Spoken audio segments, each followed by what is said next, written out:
I started Qigong back in the 90s because I had seriously bad back pain and there was knee injuries, carpal tunnel syndrome, and my medical doctor just simply said to take pain medication and increase the dosage of it gradually and told me that 80% of all Americans have back pain and I'll always be on pain medications.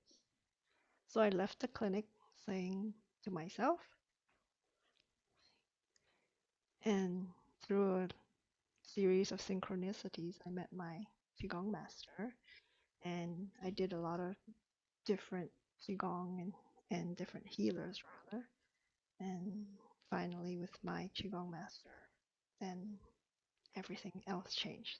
So I'm here to do a little bit of 12 Treasures Qigong with you. Hi, my name is Eileen Jong. I am a licensed acupuncturist, herbalist, and Qigong instructor here in the Silicon Valley Bay Area, and I hope you'll join me for some back pain relief with the 12 Treasures Qigong.